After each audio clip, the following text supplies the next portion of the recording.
Sup guys, welcome back to another epic APUSH video. Today we're going to be discussing America's economic revolution from 1813 to 1852. Let's get right into it. First, we have the changing American population.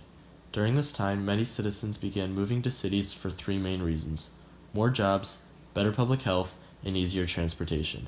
The explosion of industry led significant growth in urban life. Many immigrants began coming over from Europe and settled in the Northeast. Most Americans actually supported these immigrants because they filled job gaps and were potential political supporters. Despite this, nativism grew and immigrants were said to have corrupted politics. Next, we'll talk about transportation, communications, and technology. During the Canal Age, also called the Turnpike Era, America turned to transportation on the Mississippi and Ohio rivers using barges and steamboats. This led to the construction of the Erie Canal. Railroads also emerged as a primary form of transportation, competing with canals. The Northeast had the most railroads, and Chicago became the major rail center of the U.S. The telegraph was important to railroads for scheduling. All of this unfortunately led to more sectionalism between the North and the South. Now, commerce and industry. Business boomed all over the U.S. and created a lifestyle more dependent on consumption. General stores became more prevalent. Factories were arguably the greatest factor that contributed to America's economic revolution. They transformed many industries, including the shoe industry. Other advances in technology included the growth of machinery, especially because it supported the military, many new patents, and new power sources such as coal and water. Next up, men and women at work. Recruiting a labor force for factories initially proved difficult.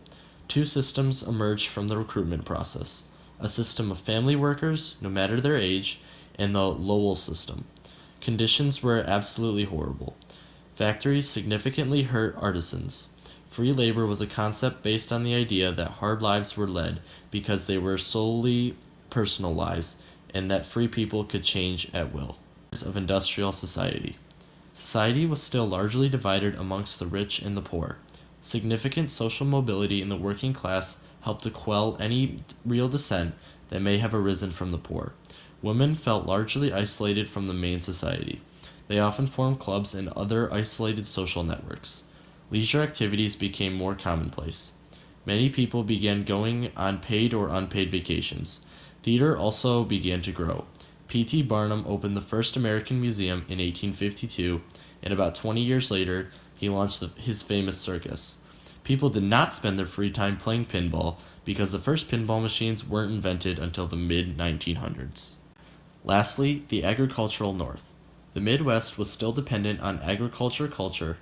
The Old Northwest, which was historically agricultural based, began industrializing. Rural life varied based on where in the U.S. you lived. Religion was very common no matter where you were. Life in rural areas was very isolated. Alright, that's it for today here on epicapushvideo.com. Remember to donate to the Pinball Machine Fund. We need about $120 per student. Have a nice day. What? You never played Tuber Simulator?